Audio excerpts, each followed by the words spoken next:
Today, I'm going to tell you 3 stories that all, in their own way, fall into the category of ghost stories. But before we get into those stories, if you're a fan of the strange, dark, and mysterious delivered in story format, then you've come to the right place because that's all we do, and we upload 2, 3, even 4 times every week. And also, I want to know which cities this content is spread to and what time you watch it. Let's start the story. One night in April of 1919, a middle-aged man named Eric Marth woke up in his bedroom in the city of Milwaukee, Wisconsin, because his entire bed was shaking. He saw his wife, Margaret, was lying next to him and she was thrashing around and gasping for air. But Eric didn't panic because he knew exactly what was happening. So Eric and Margaret had moved into this house just a few weeks ago. But pretty much right away after moving in, Margaret had begun having these very intense nightmares that would wake her up almost violently, like what was happening right now. Now, from Eric's perspective, these nightmares she was having looked horrifying, but there really was not any physical risk to Margaret. I mean, she would just have these horrible visceral dreams and kind of shake around, but that was it. And so, like he had been doing the past couple of weeks, Eric just reached over and gently put his hands on his wife's shoulders and began repeating her name very gently over and over again to try to kind of get her out of this trance she was in. And sure enough, a moment later, Margaret, who kind of stopped flailing, she let out this huge gasp, and then she sat up straight and panted for air, and she turned to her husband and she said, "I saw the ghost again." And when Eric heard this, he wasn't like, "Oh my goodness, there's a ghost." Instead, he was just kind of annoyed.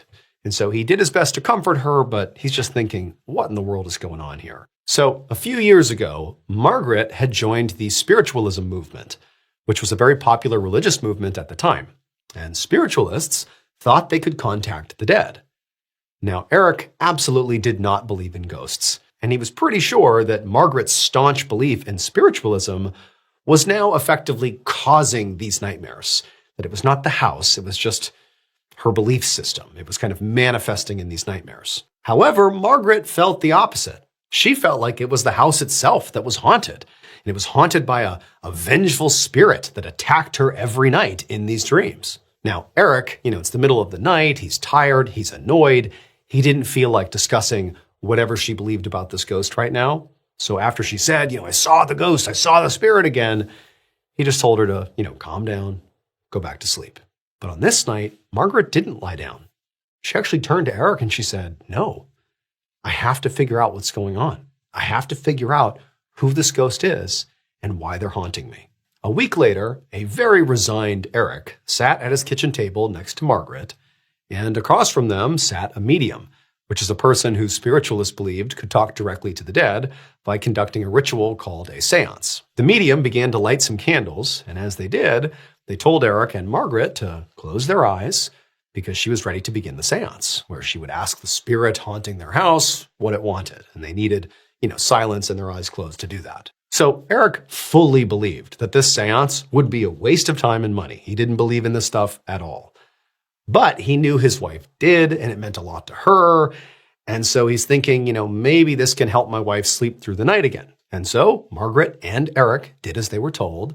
And Eric, he closed his eyes and he listened as the medium began clearly rocking back and forth in her chair and began sort of dramatically calling out to the ghost and telling him to reveal himself. And at first, nothing happened, which was exactly what Eric had expected. But after a minute, Margaret suddenly jumped up from the table and ran out of the kitchen across the living room.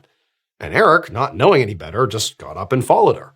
And Margaret, she ran down the hallway and she threw open a door that led down to their cellar and she raced down the steps. Now, Eric was doing his best not to ridicule what was happening here and just to play along. But it's like, what is his wife doing? What's happening here? And so as he's chasing after his wife, he starts saying like, "Honey, what's going on here? Where are you going? What is this?" But she didn't respond. It was like she was on a mission. And then finally, when Eric got down the steps and he's in the cellar, he saw his wife, who was now standing in the middle of the cellar with her arms out wide. And slowly, she began to point to a spot on the floor. And in this really weird and hollow voice with this sort of vacant expression on her face, she told Eric to dig. Now, at this point, Eric was totally freaked out. Not because he believed that the seance had worked or that there was a ghost here, but because his wife genuinely was acting totally bizarre. I mean, she was acting possessed. And even if that was an act, it was a terrifying one.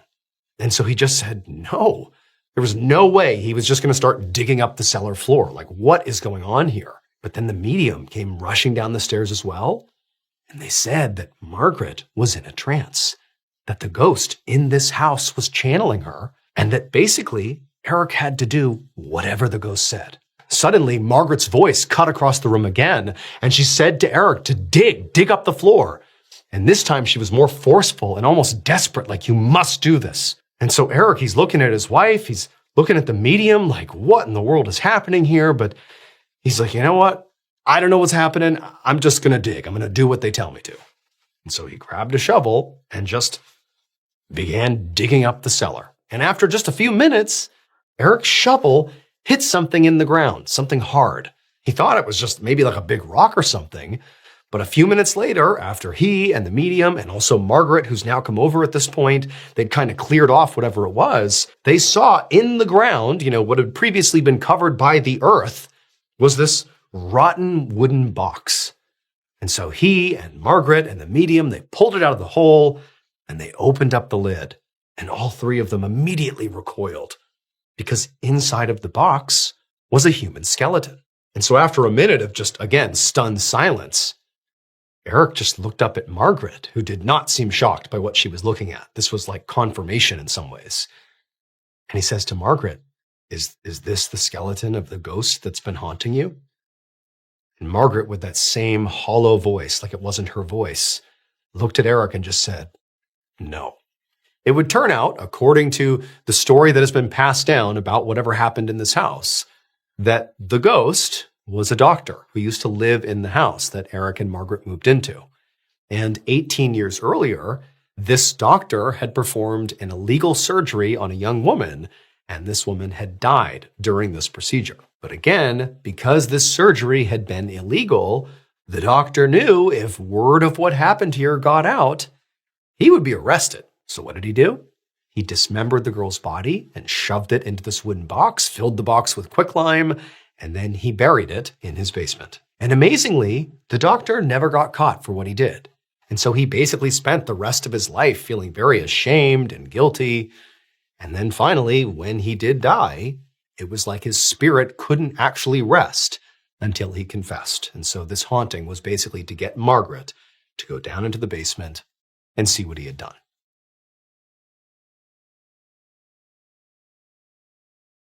One afternoon in April of 1925, a wealthy teenager named Lacey raced his horse around the huge estate where he lived in eastern Hungary and took in all the land that he knew he would inherit someday.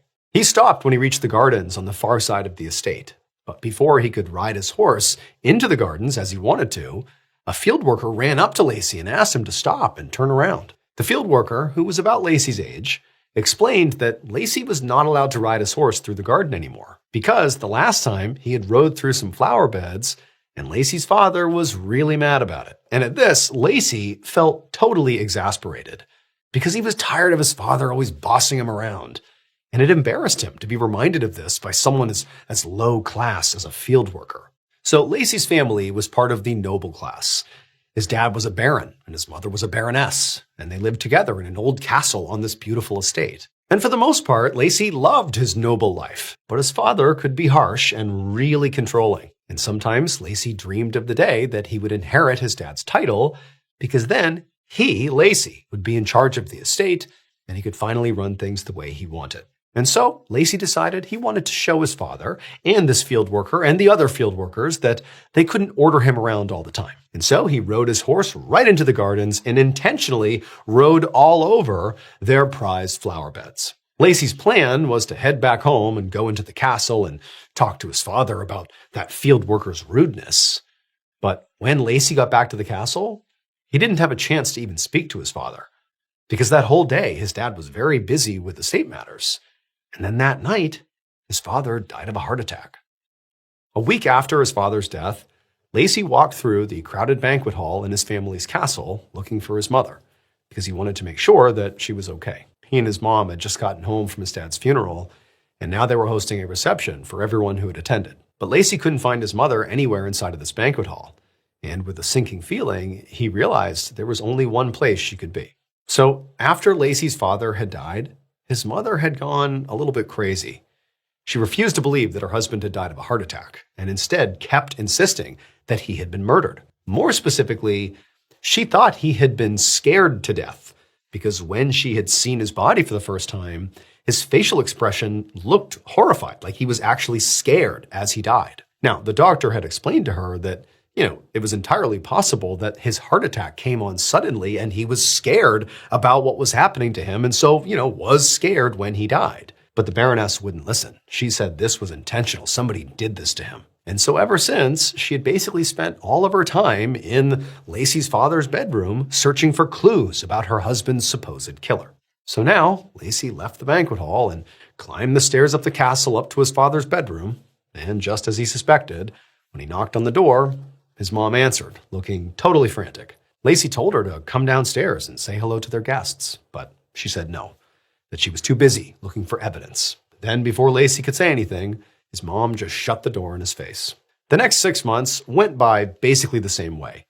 Lacey's mother spent all her time locked up in the Baron's bedroom around the clock, and Lacey spent most of his time riding his horse, including in the garden, because he didn't like going home anymore. His mother was now technically in charge of the family estate, but she had really let things go since her husband had died. She basically had not taken up any of the responsibilities that she was now in charge of. And so at this point, Lacey really couldn't wait until he was on his own and in charge of the castle and the estate himself. One night in mid-October, so this is at the 6-month mark from when Lacey's father had died, Lacey ate dinner alone, which was common at this point since his mom basically still refused to come downstairs at all. And then after he ate dinner, Lacey began making his way upstairs to get ready for bed. And as he walked upstairs, Lacey just felt overcome with anger and desperation and just kind of general angst about the current situation. He longed so desperately to just be alone and in charge of the estate. He hated the current setup with his mother in charge, but not really doing anything. I mean, the whole estate was just falling apart here. But eventually, despite feeling kind of riled up, Lacey, got into bed and closed his eyes and did eventually begin to drift off to sleep. But right after he had fallen asleep, he was suddenly awoken by this ear-piercing scream that was echoing down the hallway. And he realized it was his mother, and she was screaming for help. And so Lacey jumped out of bed and he raced down the hallway to his father's bedroom. And as he ran, other servants were flooding the hallway, racing towards the room as well. And Lacey, he got to the door, he unlocked it, and he rushed inside. And when he got in there, he saw his mother pointing at the foot of the Baron's bed. And she was saying that a demon had appeared in the bedroom and had loomed over her like it wanted to kill her. And so she told Lacey that the demon had to be what scared his father to death. The demon was the murderer. Lacey's mother looked absolutely convinced here. But Lacey, and really all the servants as well, just kind of collectively sighed because there was obviously no demon at the foot of the bed here. And his mom clearly had just had a bad dream or, was just basically acting crazy. And so as the servants kind of, went back to their rooms to allow the family to deal with this, Lacey told his mother to just go back to sleep here. And then he turned and walked back down to his room, feeling completely defeated, because to Lacey, his mom was basically losing her mind here, and he had no idea how he was going to help, or really how much longer this current setup was going to last. But this was awful. On both of the next 2 nights, Lacey woke up yet again to the sound of his mother screaming about a demon inside of the Baron's bedroom. And so by the 3rd morning, Lacey had just had enough. He decided he was going to force his mother out of that bedroom and insist that she come downstairs and eat breakfast with him and just act normal for once. However, when he walked to the Baron's bedroom and knocked on the door to speak to his mother, it was not his mom who answered. It was a police detective. Lacey was stunned, and he walked into the bedroom and saw his mother, who was standing there with 2 more detectives. And Lacey asked, what's going on here? Lacey's mother explained that she had called the police to help her catch the demon that was haunting her at night and very likely was responsible for killing her husband. And at this point, Lacey thought he might die of embarrassment. I mean, this was unbelievable that now the police were involved. But instead of talking about that, he just begged his mother to please send the police home. They do not need to be here. But his mother refused. She was fully committed to the idea that There was a demon here, and the police were going to help her find it. And the police, to be honest, looked like they didn't really know what was going on. They were just kind of trying to figure out if this was serious or not, or if there was some sort of intruder, but they were just kind of like, man, we'll see. And so Lacey finally just turned, left, hopped on his horse, and went for his daily ride. That night, as Lacey crawled into his own bed, he knew that down the hallway, his mom was already in bed, and that 3 detectives were watching over her room in case a demon appeared. Again, Lacey felt unbelievably embarrassed by this. To even be affiliated with this was just excruciating, but he managed to close his eyes and go to sleep. But, like normal, at some point in the middle of the night, he woke up because his mother was screaming. And Lacey, he's like, oh my gosh, this is so embarrassing. It's only getting worse. But he got out of bed, he went into the hallway, and he began walking down towards where his mother was, where she was screaming inside of the Baron's bedroom, expecting that, once again, the room would be empty and the police would see, this is just complete delusion here. There's no demon, there's no problem. However, when Lacey got to the doorway and looked inside, he saw one of the detectives running across the room and then tackle something that really did look like a demon to the floor. And then Lacey's mother turned on the light. It would turn out that even though Lacey fully expected to inherit his father's title, he was actually not the Baron's firstborn son.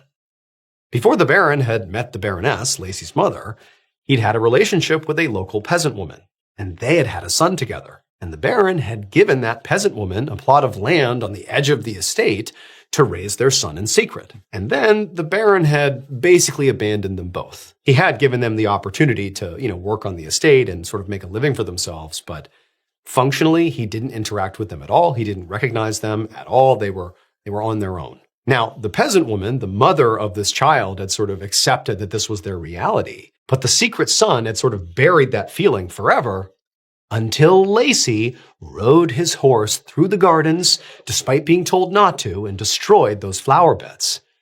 Because the secret son was that field worker. His job was looking out for the gardens, and it just felt like a step too far. And so the secret son, the field worker, decided he was going to teach this family a lesson. He was going to kill the Baron and the Baroness by scaring them to death. That was his plan. And it sort of worked. He went into the castle and pretended to be a demon in the middle of the night, and he scared the father, the Baron, so badly, he literally had a heart attack and died. However, the secret son continued pretending to be a demon around the Baroness after killing the Baron, and the Baroness would get really, really scared and would scream and claim there's a demon in here. But she didn't die from this. She did not have a heart attack. And so ultimately, the plan was foiled. And so in the end, there was no demon. It was just Lacey's half-brother wrapped in a cloak, wearing a horrifying mask.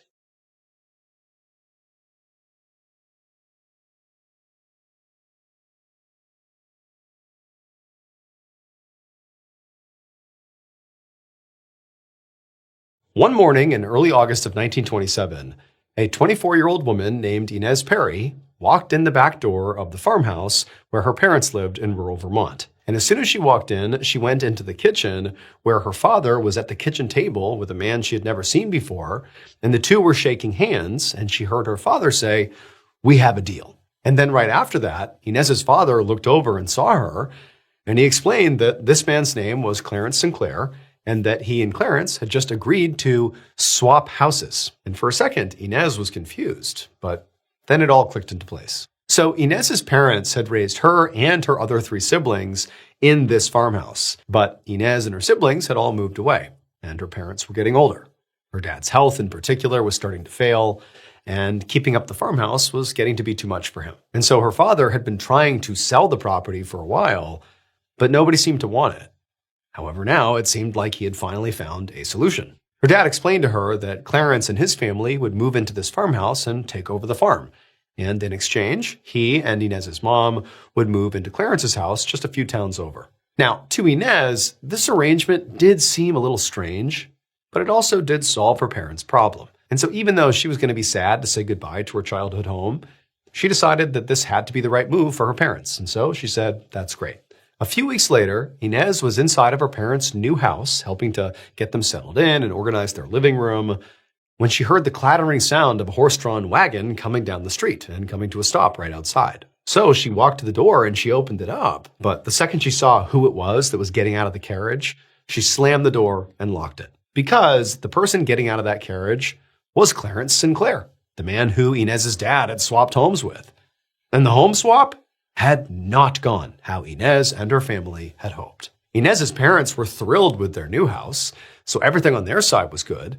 But pretty much immediately after actually doing the swap, Clarence had started acting totally unhinged. He had come back to his old home repeatedly without being invited, and he would beg Inez's dad to switch houses back, that he had made a horrible mistake. But Clarence would never elaborate. He would never really explain why he felt this way. He would just, demand, please, I've made a horrible mistake. We have to switch back. But Inez's dad had said no. A deal was a deal, and he just had too many health issues to live at that farmhouse anymore. And Clarence couldn't actually cite any real problems with the farmhouse that he so desperately wanted to, give back. And so as far as Inez's dad was concerned, the subject here was closed. He had not given him a faulty property, and there was no real reason here to go back to the way it was. And so it was a no. So now Inez and her parents watched from the window as Clarence hopped out of his wagon and came rushing onto the porch. And he looked absolutely crazy. His hair was messed up and greasy, and there were dark circles under his eyes, and he really looked like he hadn't slept in weeks. And Clarence promptly began pounding on the front door, shouting that his family could not live in their farmhouse, and that this was now a matter of life and death. But eventually, when Inez and her family refused to come out, Clarence finally gave up, turned around, got in his wagon, and drove away. Now, that was the last time that Clarence came to their house. But it was not the last time that Inez and her family would hear about their old farmhouse. A few weeks later, on November 4th, after several days of very heavy rainfall, Inez picked up the newspaper and saw that their old neighborhood had been basically washed away by historic flooding. And that included their old farmhouse. It had literally been carried off. And the family that had been living in the farmhouse were dead. But that family was not Clarence Sinclair's family. It would turn out that after Clarence and his family had moved into said farmhouse, Clarence began having these horrible dreams where his dead mother would appear to him and tell him to move out of this farmhouse right now because something terrible is going to happen here. Now, at first, Clarence ignored this and chalked it up to a bad dream, but the dream kept happening over and over and over again, and it was driving him mad. And so eventually, he did go to Inez and Inez's parents and tried to switch it back because he felt like this dream really meant something. But Inez's father just kept saying no and said, no, that's your house now. And so Clarence never elaborated to the family about why he wanted this back because it made no sense to him either, but he ultimately listened to his dead mother in his dream, and he wound up just selling the farmhouse just to not live there anymore. And so that decision would ultimately save Clarence and his family. But it would also condemn to death the family who moved in. On the morning of June 26, 1826, 38-year-old Samuel Willie Jr. stepped out of his house in a remote area of New Hampshire's White Mountain Range called the Notch. His wife, Polly, was at his side, and together they looked around in shock because the land surrounding their home was almost completely destroyed. There had been a huge storm the previous night, and so Sam and Polly had been expecting some damage. But what they were seeing now was far worse than they had imagined. The heavy rain had caused the river in front of their home to completely overflow, so half of their property was now completely submerged in water. The deluge had also triggered a rock slide from one side of the mountain slopes behind them, so there were also rocks and mud and entire trees that were now kind of littering their yard and adjacent fields. Sam saw, luckily, the slide had missed their house and the barn where they kept their livestock, but only barely. And there was damage to those structures from the storm itself that he would have to repair. So Sam began calculating how much time and money it was going to take to clean all this up. And next to him, he heard Polly kind of mumble to herself that this had all been a really bad idea. Sam sighed because he knew that Polly was referring to their decision to move to the Notch in the first place. And right now, staring at all this awful destruction right in front of him, he had to agree with her. This might have been a terrible idea. So up until about a year ago, Sam and Polly and their 5 kids had lived on a farm about 20 miles away from where they were right now, and it had been a very quiet, cozy life.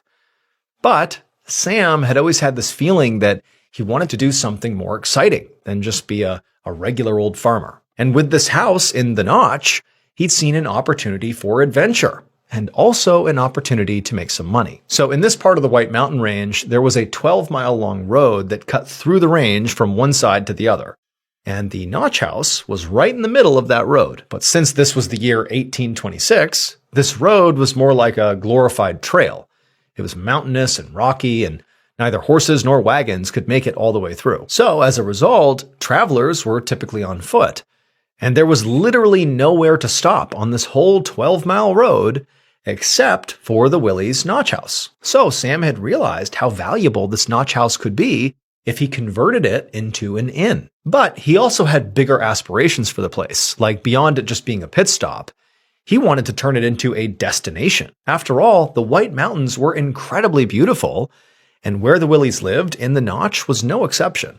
Their house was right on a riverbank in a mountain valley, surrounded on all sides by the woods and towering mist-covered peaks. It was all honestly breathtaking. And as soon as Sam had seen it, he knew that it could be a famous destination for poets and authors and artists because it was the kind of place people would write songs and books about. I mean, it was perfect. But so far, his dream, of coming out here to the Notch house had been a lot of work. The house was large, but really old, and it had been abandoned for a while before he and his family got there, so it was in really bad shape and quite dilapidated. Sam had hired 2 men to live on the property and help him fix it up, and they'd already done some work to expand the house and the barn to accommodate more travelers, but Sam knew he still had a lot to do before the Notch house became some kind of artist's retreat. And now, with this extensive damage from the most recent storm, he had even more things to fix, which he also had to admit was actually the least of his problems.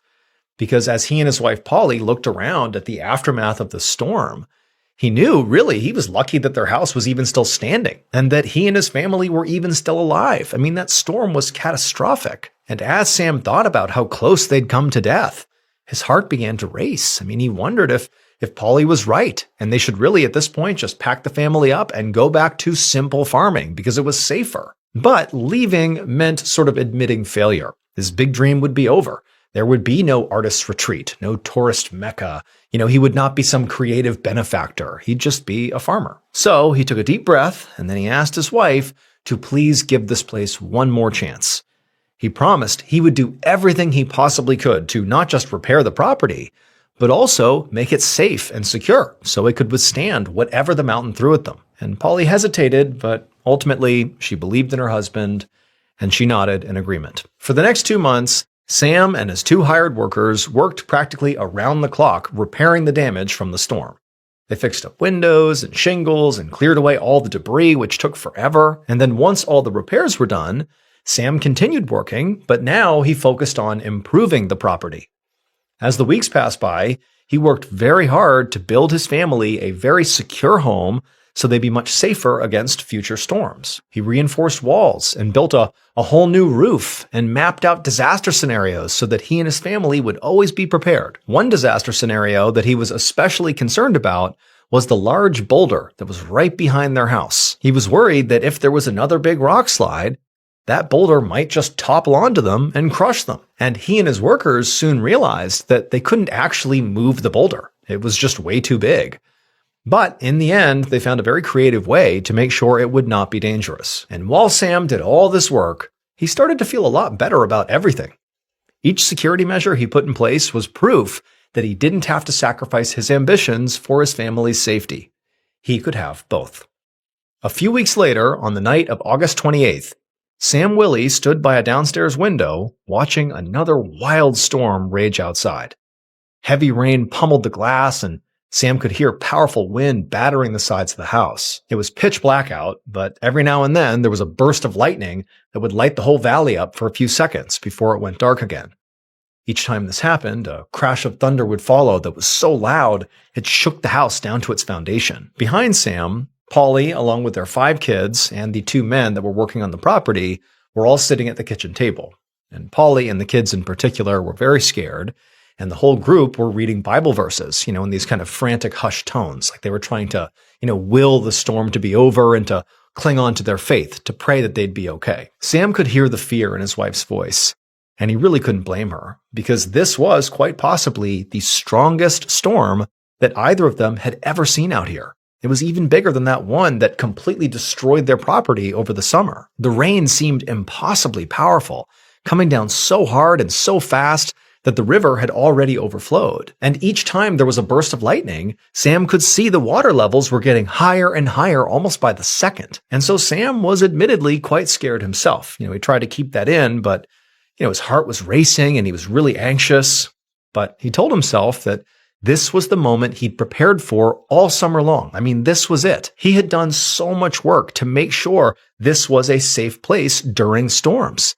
And he felt like they'd be okay. But at the same time, the deafening sounds outside and the terrified voices of Polly and his kids were making it really hard to believe that was actually true, that they were really okay here. So for a little while, Sam just kept looking out the window, listening to his family behind him. But then eventually he turned around, and as calm as he could, he told them all to go to bed. It was going to be fine. He would stay up and keep watch. Polly, who was visibly still very scared, nodded and got up and went off with the kids. And for the next few hours, Sam stayed at his post by the window and watched the storm. And for the most part, there wasn't a whole lot of drama. I mean, it was very loud and windy. It was obvious the river was flooding. I mean, there was going to be damage tomorrow, but Sam was thinking that, maybe we're going to get through this thing. But a little after midnight, Sam heard this sudden, extremely loud banging sound outside, and he froze because he knew it was not thunder. It sounded more like an explosion. Almost immediately, Sam knew what it had to have been. The barn must have collapsed. And thinking that this storm had just taken out an entire building that he had reinforced for a storm, turned Sam's worry into outright panic. And so Sam screams for his wife and the workers and his kids to wake up, that it's not safe. Get away from the windows. We have to find cover. And so for the next few seconds, the family and the workers, everyone's frantically scrambling around, trying to find a safe spot, but they don't know where it is. But as they're sort of navigating, trying to find the right place to go to weather the storm, Sam heard an even louder bang, and then there were screams all around him, and then he felt himself go airborne as a heavy object slammed into his back.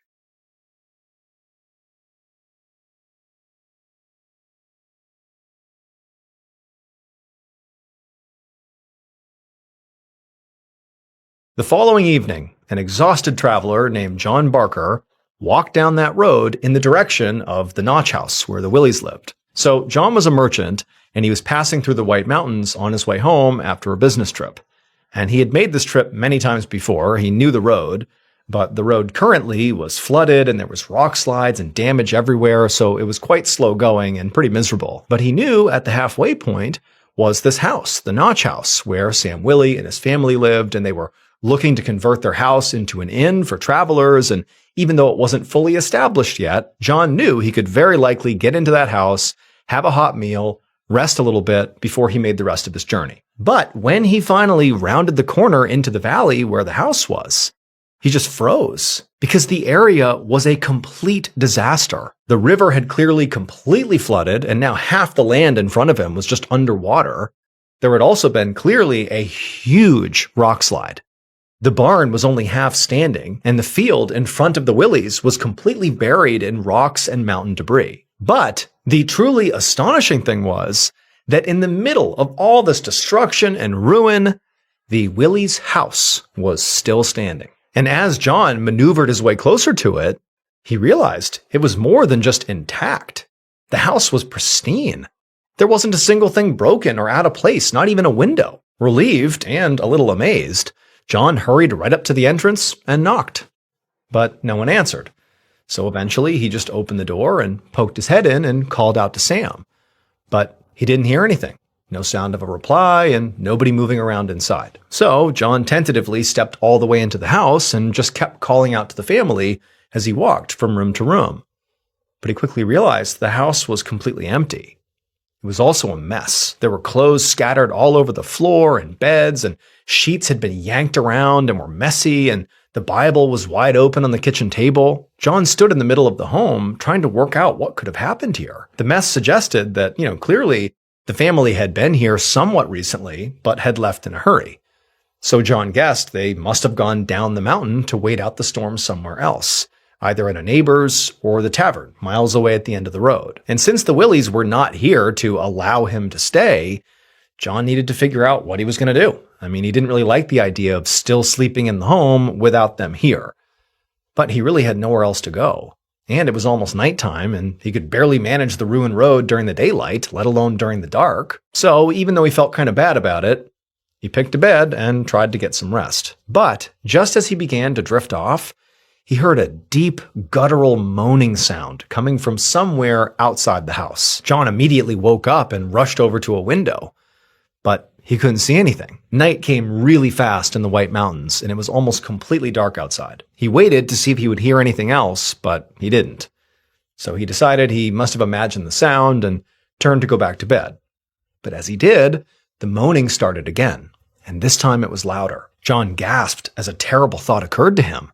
He wondered if maybe the sound was one of the Willies and that they hadn't actually left the property, but were maybe outside, injured or in trouble because of this storm. So John sprinted outside, but again, it was pitch black outside and he didn't have any kind of light to help guide his way. And so once he was out there, he just began shouting out, calling out to whoever it was, asking if they needed help. And eventually, the horrible moaning answered him. But the moaning kind of echoed all over the valley, so John couldn't pinpoint where it was actually coming from, other than it clearly being outside somewhere. After frantically looking around and not finding whoever it was, John realized that finding the injured person was going to be impossible right now. It was just too dark, and he would unfortunately have to wait until the morning. So, very reluctantly, John went back inside the house, and for hours he just sat in bed and listened to the moaning continue outside. Finally, in the morning, when the first bit of sun peeked over the mountain ridge, John hurried right outside to look around. And this time, he quickly found the source of that moaning sound. It was one of the Willie's oxen, moaning in pain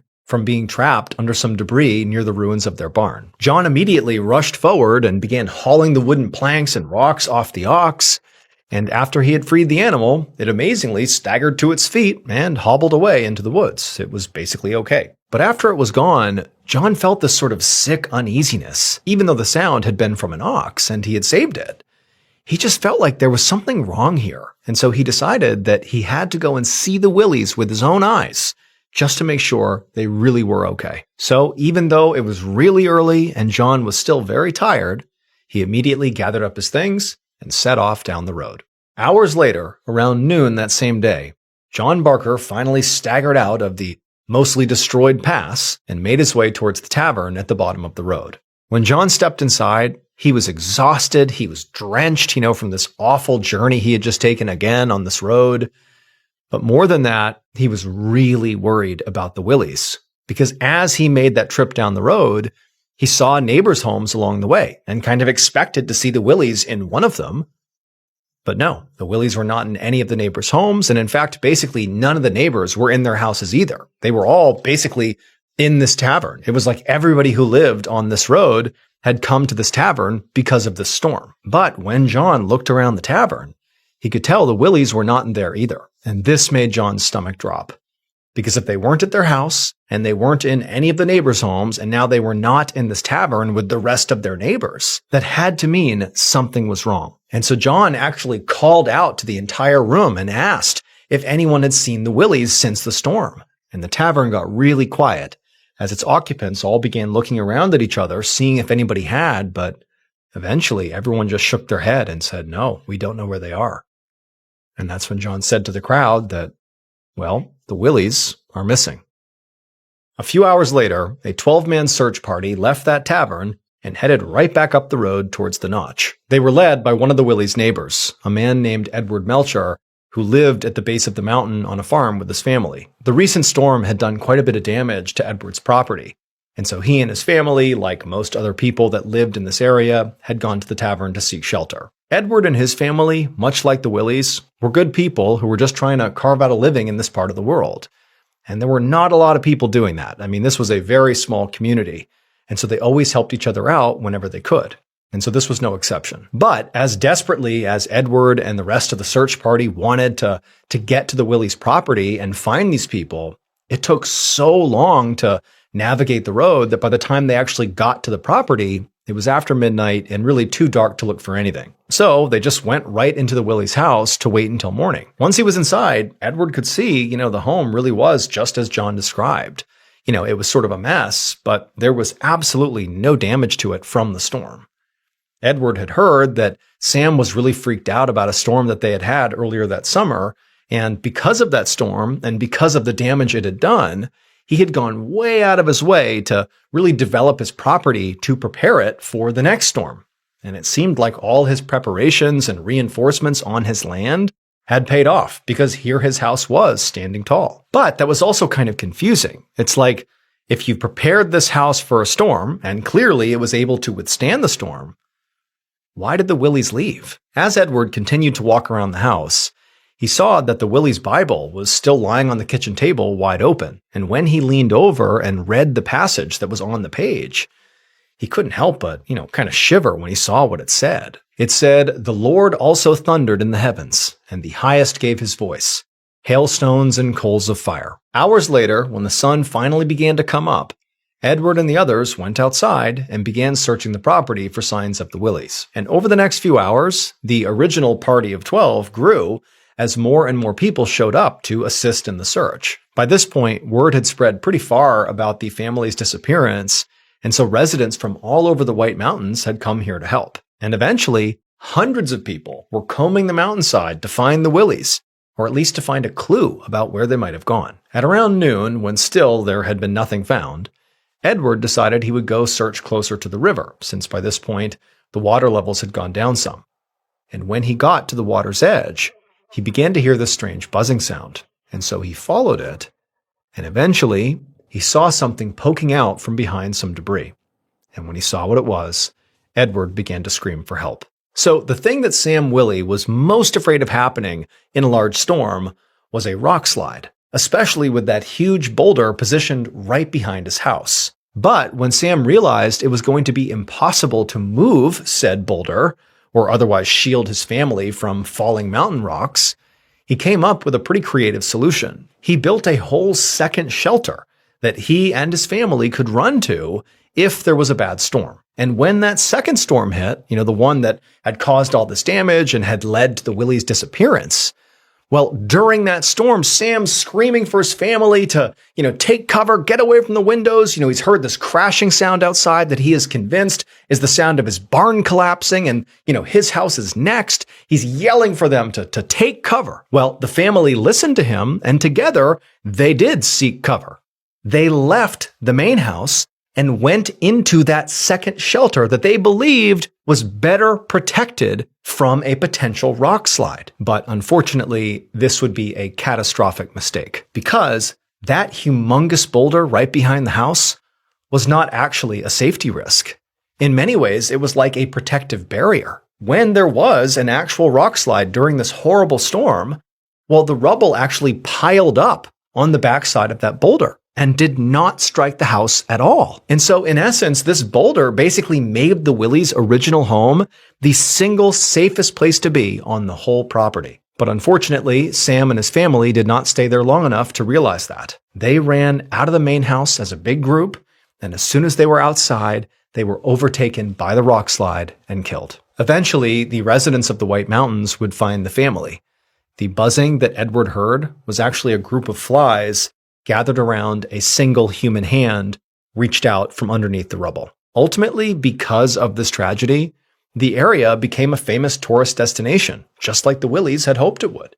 People from all over the country heard about the family and what happened, and before long, artists and authors were coming to the White Mountains in droves to see the site of the tragedy, and some even wrote books about it. And so, in a sort of cruel twist of fate, Sam's dream did come true, just not in the way he hoped.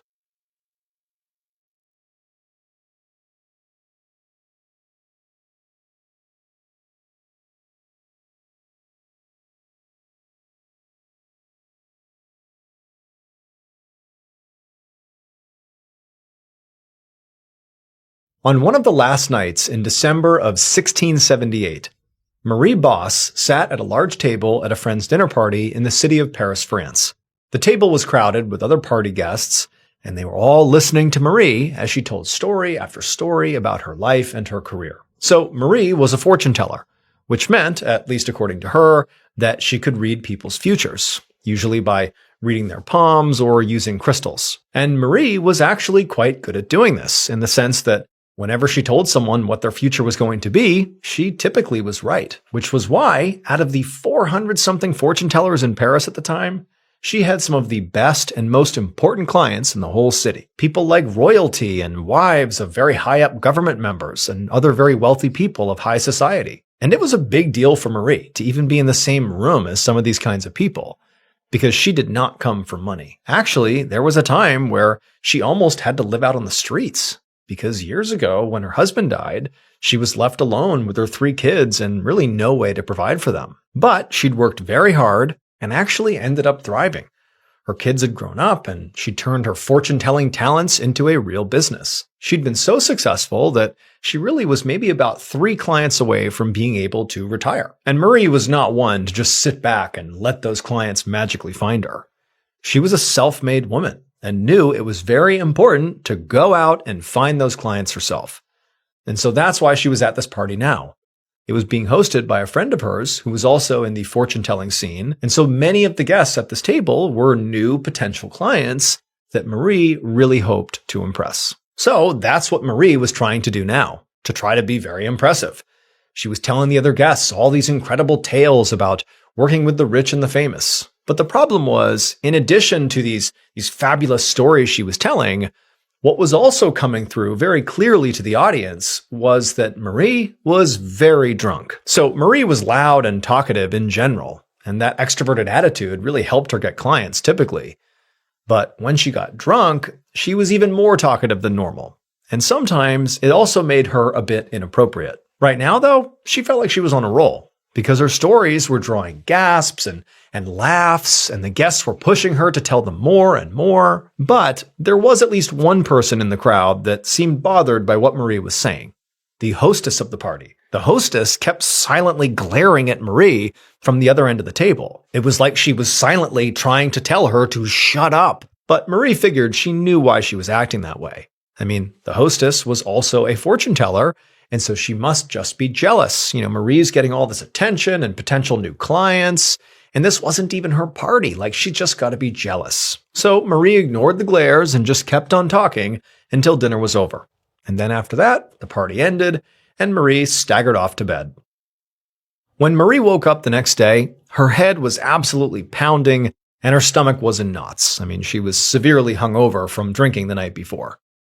She didn't remember a whole lot about what had happened the night before, but she did remember telling a lot of stories. And she remembered that while she was telling these stories, the hostess was angrily glaring at her the whole time. And now that she was sober, a terrible thought popped into her head. She wondered if she'd said or done something that was embarrassing. What if the table wasn't laughing with her? What if they were laughing at her? And what if, the hostess glaring at her was some sort of signal to stop because she was hurting herself? And so this thought that, somehow she had done real damage to her reputation, her career, from being too drunk, continued to weigh on her throughout the entire day and into the following evening, until that night when she was in her kitchen making some dinner with her adult daughter, and there was a knock at her door. Marie hurried to open it up, and when she did, she found a young woman standing on her front steps. The woman seemed incredibly nervous and kept fidgeting and smoothing her hair. And she told Marie that she had gotten her name from someone Marie had met at that dinner party and was hoping that Marie could help her. And when she heard this, Marie smiled and exhaled out all the tension she'd been holding up over the last day. This was a huge relief to Marie. It was proof that the dinner party had not been a total embarrassment, despite the hostess glaring at her the whole time.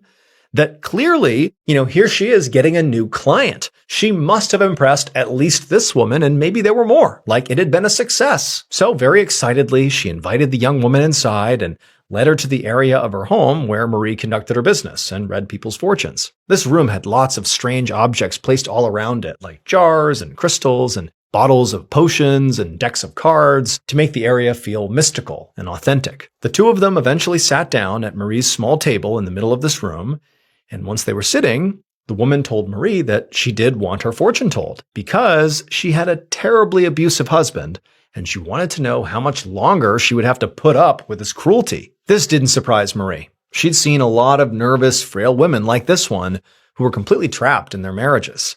In France at this time, divorce wasn't even legal, which meant you were stuck with your partner even if they were abusive. And so a lot of these women that were in this position turned to Marie, desperate to be told what the rest of their lives looked like, and if their lives would continue to be terrible and hard because of their partner. Marie knew that really what these women were looking for was control. They hoped that if they just knew what their future looked like, even if it was bad, they could somehow do something to change it. And so Marie, she reached out and she grabbed this woman's hand and she turned it around and she began to study her palm.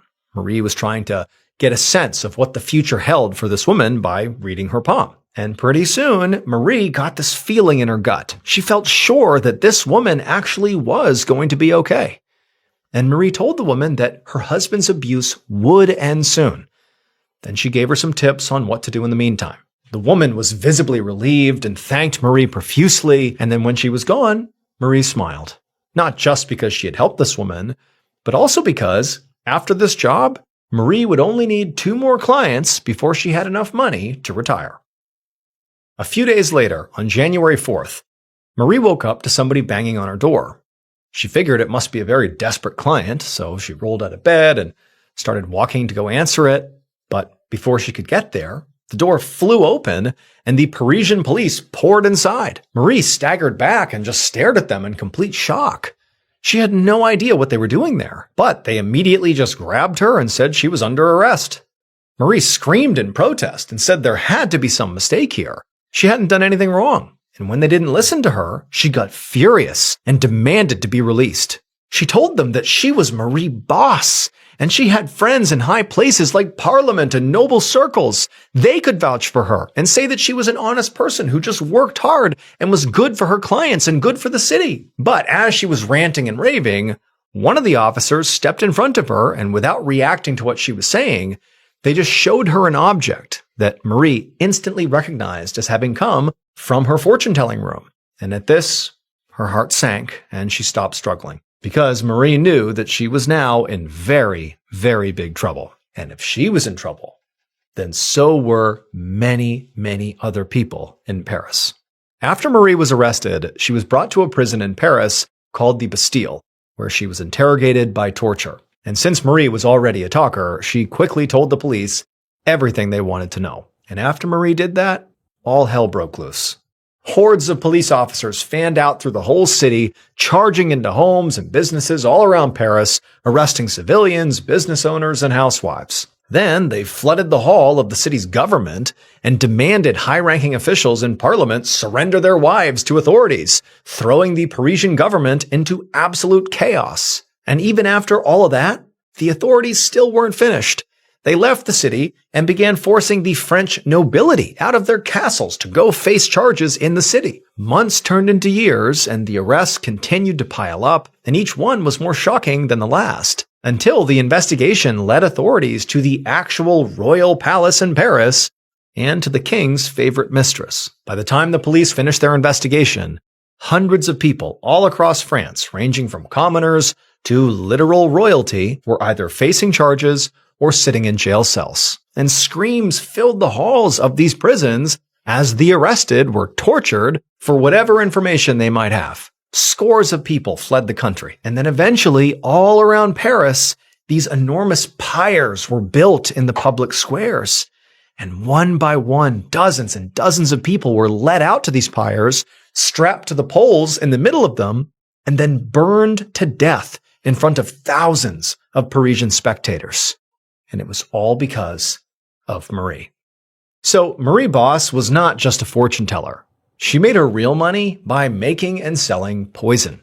And it would turn out that she was not the only one. In fact, at the time, you could say Paris basically ran on poison. Since the late 1660s, according to one estimate, around half of the people who lived in that city, from housewives to literal royalty, had poisoned someone or been poisoned by someone. It had become absurdly common for people, especially rich people, to buy poison from Marie and the network of 400 or so other poisoners around the city and use it to quietly commit murder so that the victims' deaths looked natural. But poison was not just used to kill people. It was sort of used like a solution for many kinds of problems, like people who wanted their romantic interests to be easier to seduce, well, they'd buy poison and poison them. Or people that had abusive or unappealing partners, they would use poison to make them sick and bedridden. Because remember, they can't get divorced. So if you're stuck with somebody and you don't like them, well, just poison them. It was also alleged that King Louis XIV himself was poisoned in non-fatal doses by his mistress, who wanted to make him easier to manipulate. Poison was even used for entertainment. One duo of poisoners baked deadly substances into cakes and handed them out to unsuspecting patients at a local hospital just to see what would happen. The poison affair, as it came to be called, was without a doubt at the time Paris's biggest and best kept secret, until Marie went to that dinner party, got really drunk, and let it slip. That night, Marie told stories of poisoning people, and people thought they were so funny because they didn't believe they were true. But one of the guests saw that the hostess of the party looked furious at Marie the whole time Marie was telling these stories.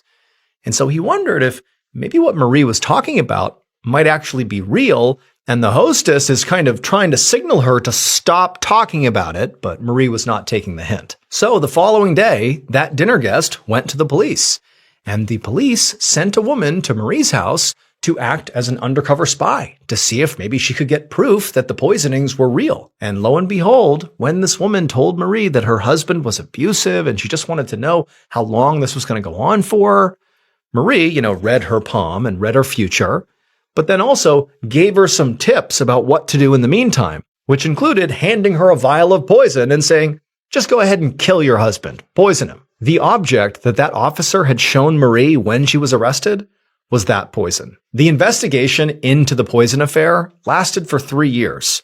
And during that time, there were over 300 people who got arrested, from commoners to royalty. 23 of those people were banished, and 34 people were executed, including Marie Boss. She was actually the first person to be burned alive on one of those pyres.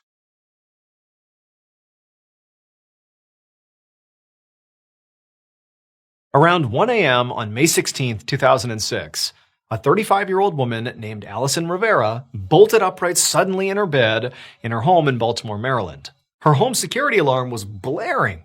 But even though that was obviously pretty surprising, it didn't really surprise her, because the alarm had gone off at almost the exact same time the night before. And so now, in the dark, Allison could see the shape of her husband, Ray, as he grabbed a baseball bat, and then Ray rushed out of the room and down the stairs he went, and Allison quickly trailed right behind him.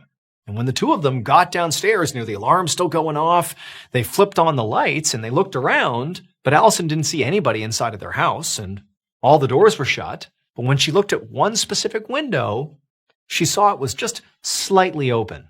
And again, this didn't totally surprise her, because the previous night when their alarm had gone off, they had gotten in touch with the police, and the police had looked around, and even though they didn't find anybody, they discovered that that particular window that was currently open slightly had been tampered with the night before, which set off the alarm, and it apparently had happened again tonight. But the police didn't think this was an attempted break-in. They said the alarm had probably been set off by a squirrel. Now, at the time, Allison and Ray had, thought that was pretty crazy that a squirrel had set off the alarm here, but it seemed plausible, and the police seemed pretty certain of it, and so they had accepted it and just gone back to bed after, turning off the alarm and shutting the window again. But now, 24 hours later, to be standing in their house, the alarm's going off, and clearly this window has been lifted up again, it just seemed weird that a squirrel's doing this? That just seems far-fetched. Something's off here. And so Allison and Ray, they couldn't help but feel like maybe the police were wrong. Maybe this is an attempted break-in by a person, not a squirrel. In fact, Allison had this nagging fear about what was maybe going on here that she couldn't shake. She wondered if someone might be out to get her husband, Ray. Ray and Allison had recently moved to Baltimore, because Ray had gotten a job at this financial investment firm called Stansberry and Associates that was in the city. Ray's actual job was to write the firm's email newsletter, which gave advice to subscribers about buying and selling stocks. But Ray didn't actually know anything about investing. His background was in screenwriting and freelance videography, not finance. And the only reason he'd gotten the job was because one of his friends owned the company and had basically hired him as a favor. So even though Ray was sort of trying his best here, some of the advice that he was pumping out in this newsletter was terrible, and people had very likely lost money because of it. So it felt possible that maybe one of these disgruntled subscribers could have found Allison and Ray's address and was now trying to get even with Ray. But even though this seemed plausible, that theory was kind of wild and conspiratorial, and so on this night, Allison didn't say anything about these fears to Ray. Instead, she just went over and turned off the alarm while Ray did a sweep of the house and then also made sure this window was firmly shut. And then afterward, Allison asked Ray if maybe they should call the police again. But, Ray just said no. He said, very likely it was just a squirrel like the police said. And so the house is safe. We're okay. Let's just go to bed. And so even though Allison felt pretty uneasy here, she said okay. And the two of them went back to bed. Early the next morning, Allison sat at the dining room table and quickly ate the breakfast that Ray had made for her. She was leaving that morning for a business trip 3 hours away in Virginia, and she needed to get on the road. So after finishing her food, she put her plate in the sink, and then Ray carried her suitcase out to her car for her, and then she and Ray exchanged I love yous, and then Allison got into the car and drove off, waving at Ray as she left. 3 hours later, Allison made it to Virginia. She would spend the entire day working, and then finally, at about 6:30 p.m., she checked into the hotel where she was staying. By this point, Allison was so exhausted that she practically collapsed onto the hotel bed. All she wanted to do was just check in with Ray, watch a little TV, and go to sleep. So she took out her phone and she called him. It rang a few times, but just went to voicemail. So Allison waited and then tried again. But the same thing happened, which was odd. Allison wondered if Ray wasn't picking up because something had come up with work or maybe family. Normally he would answer, and certainly he'd be expecting a call from her around this time. But fortunately, one of Allison's colleagues, whose name was Claudia, was actually staying with them in Baltimore. She was traveling through the area, and so that night, she was going to be there with Ray. So Allison called Claudia, who did pick up, and she asked Claudia if Ray was around. And what Claudia said was pretty surprising. She said a couple hours earlier, so between 5 and 6 o'clock, Ray had been at the house. He'd been doing something on his computer down the hall from the guest room where Claudia was staying. And from the guest room, Claudia said she heard Ray's cell phone ring. He picked up the call, and a few seconds later, he said, quote, "Oh shit." Then Ray, literally, according to Claudia, sprinted out of the house. Claudia heard him climb into his car, and he peeled out of the neighborhood. Claudia said she had no idea where he'd gone, and he still was not back. Now, obviously, Allison was confused when she heard this, but she did not immediately panic.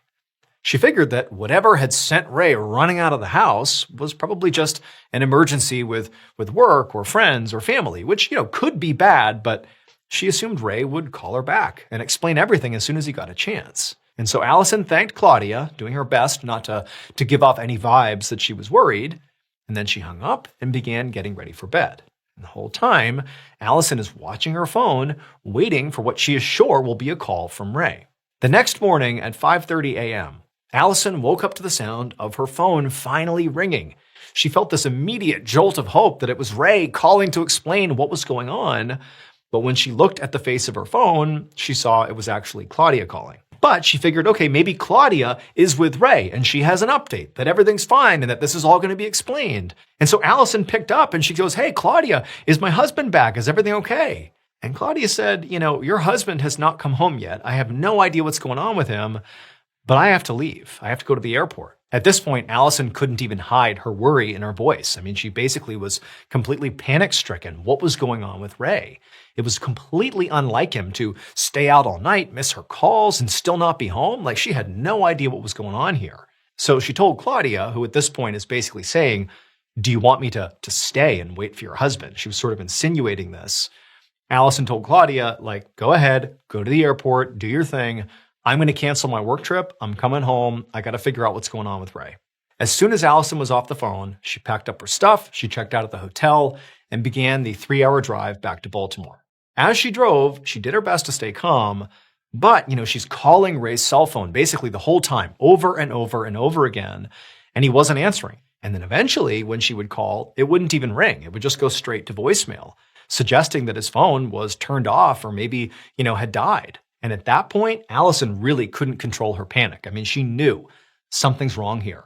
She had this theory that had something to do with her husband. She couldn't prove it. She had no evidence. It just felt like something bad has happened here, and she had no idea what it was. And so Allison spent the rest of the drive frantically calling Ray's workplace, his friends, his family, asking everybody if they had heard from him or if they had called him and said something that freaked him out the previous evening, anything. But everyone she spoke to said they had not seen or heard from Ray. When Allison finally pulled onto her street, she had this hope, this small hope that she would get home and Ray's car would be there and Ray would be inside and he'd have a story that would explain this whole crazy thing. But no, she got there, his car was gone, the house is empty, and she just knew something is definitely wrong. And so she turned right around and drove to the police station. However, when Allison reported her husband was missing to the police, it was immediately clear to her that the police were not really that concerned. Ray was an adult who had apparently left the house of his own volition. He also hadn't even been gone for a full 24 hours yet. So the police took down Allison's report, and they did tell her they would look for him. But she just felt like they were not nearly as concerned as she was. But Allison and Ray's friends and family were definitely concerned. And over the next few days, they flocked to Baltimore to support Allison and also to help look for Ray. They drove all around the city, literally looking for Ray, but they didn't see any sign of him anywhere. They called local hospitals and asked about any John Does who maybe had come in, but none of them matched Ray's description. They also checked Ray's bank records, but he hadn't used any of his cards since he had disappeared. And as days passed with no new information and no new updates from police, Allison only got more and more desperate.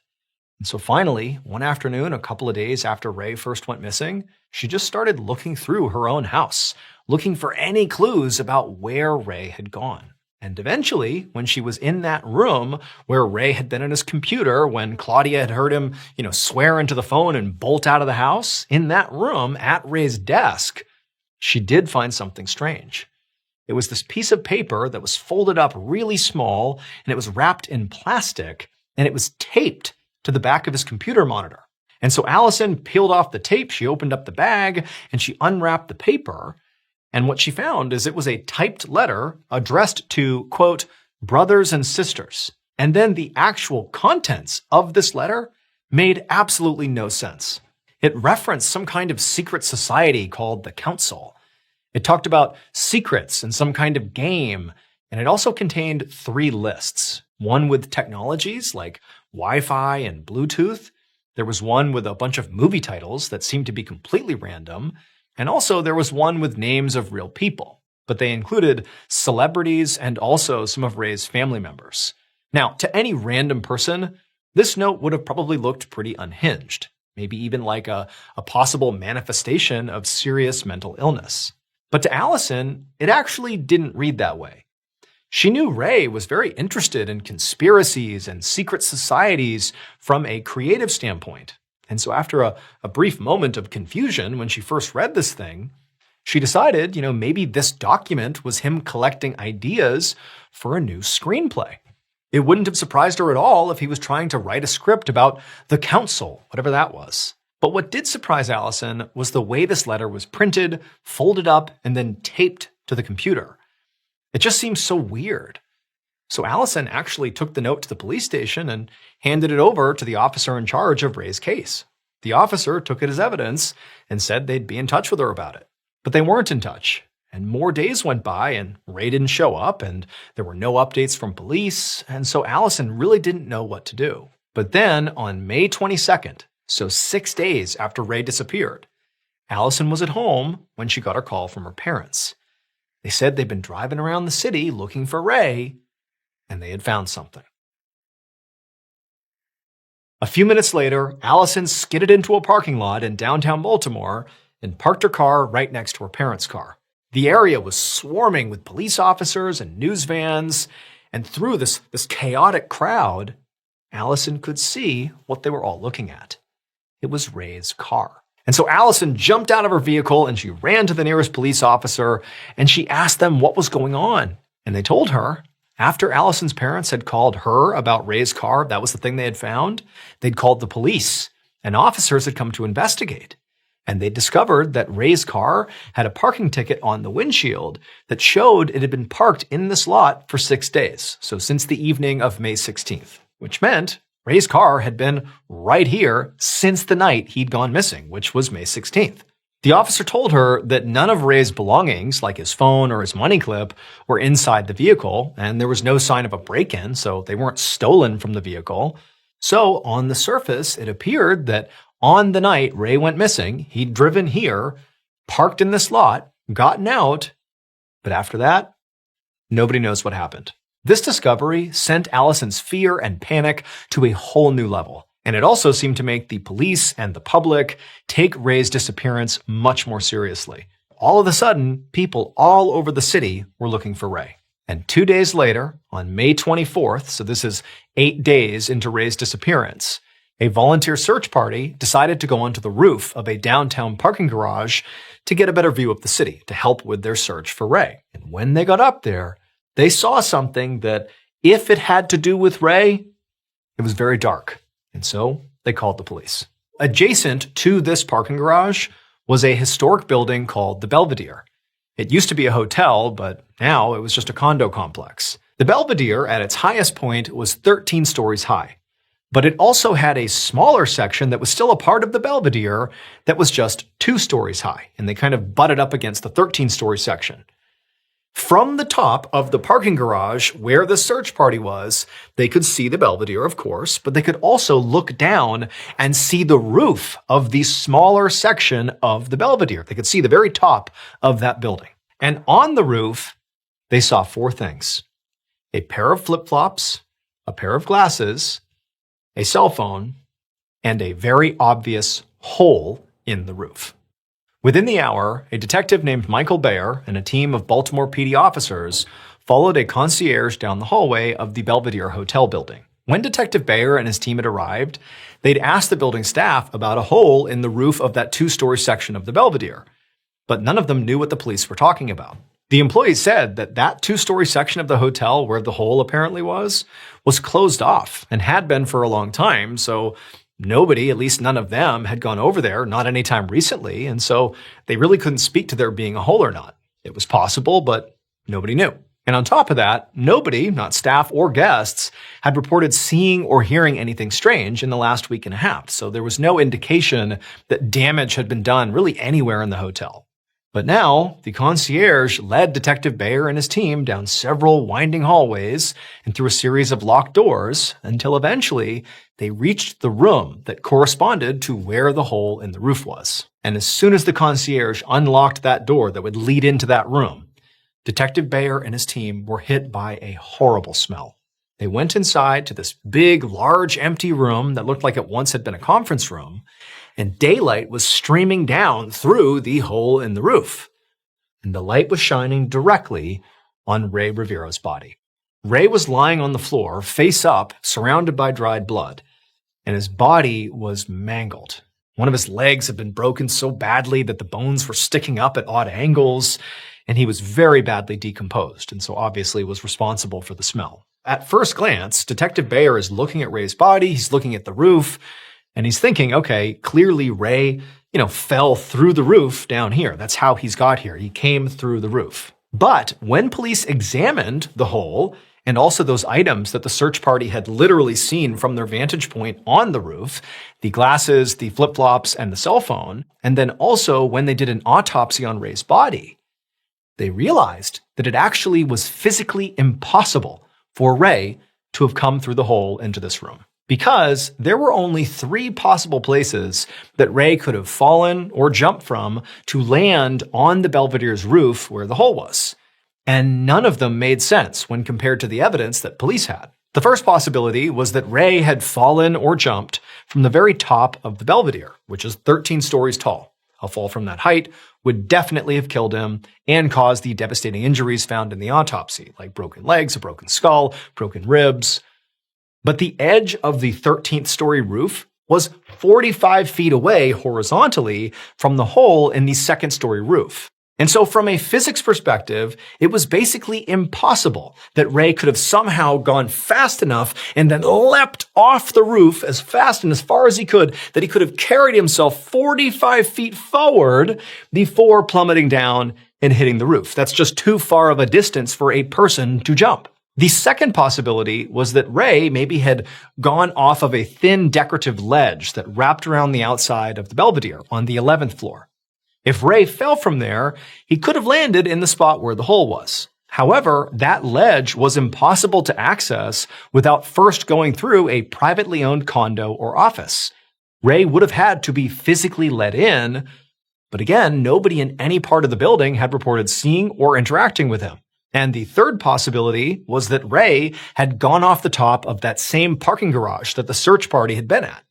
It was close enough horizontally that, Ray could have landed in the spot where the hole was. But the very top of that parking garage was only about 20 feet above the second story roof of the Belvedere, which was obviously enough of a height to fall to have serious damage done to your body. But that's not enough of a fall to cause the extreme injuries that were found on Ray's body. It just wasn't enough. And then to make this whole situation even stranger, when police examined those items that were found on the roof, Ray's flip-flops, his glasses, and cell phone, they found that all the items were not, helter-skelter, sort of cast around as if he blasted through the roof and everything fell off of him. No, they were sort of organized, placed neatly on the roof like they had been staged on purpose. And also, Ray's glasses and phone were not damaged at all. So it just sort of begged the question, how could this have happened? How did he fall in the first place? How did he wind up in this room? But even if you identify where he fell from or how he fell, how did his belongings wind up placed so neatly on the roof like that without any damage? It just didn't add up. And so the police didn't know what to make of any of this. And so they turned their attention back to a totally different piece of evidence. That weird note that Allison had found taped to the back of Ray's computer in their home. And so they sent that note to the FBI for analysis, hoping it would tell them something. And it did. The FBI said that based on the note, Ray was likely mentally ill and experiencing some kind of psychotic episode. This was not like a screenplay. This was, manifestation of something off in his mind. And the police, this didn't really answer all their questions, but it was sort of a relief. It seemed like, this sort of generally answers a very complicated and confusing situation. Basically, this was enough for the Baltimore PD to stop investigating, although they didn't actually officially close the case, and tell Ray's wife, Allison, and her family that Ray's death, as bizarre as it is, even though we don't really know how it happened, what we do know is that it most likely was a suicide. But Allison was not satisfied with this explanation. Because one, it still didn't answer the question of where Ray had fallen from. That seemed like an important thing to answer. And two, she didn't think Ray was mentally ill, and she was certain he had not killed himself. Allison's theory was that her husband was murdered, very likely because of his job. Here he is parading around like he's got great investment advice and he's pumping out his tips into that newsletter that she knows and he knows are basically fraudulent. He doesn't know anything about investing. The opportunity to basically screw over subscribers was pretty high. People are taking his advice and they could be losing money because of it. And so it seemed entirely possible that somebody who was disgruntled over his bad advice came after him. And then also adding to the idea that this was not, self-harm, that something bad happened to Ray from an outside source. There was that strange phone call that Claudia, the friend, overheard him have when he said, "Oh shit," and then ran out the house. The police were able to trace that particular call back to Stansberry and Associates, the investment firm where Ray worked. But they were never able to figure out who had placed it or why.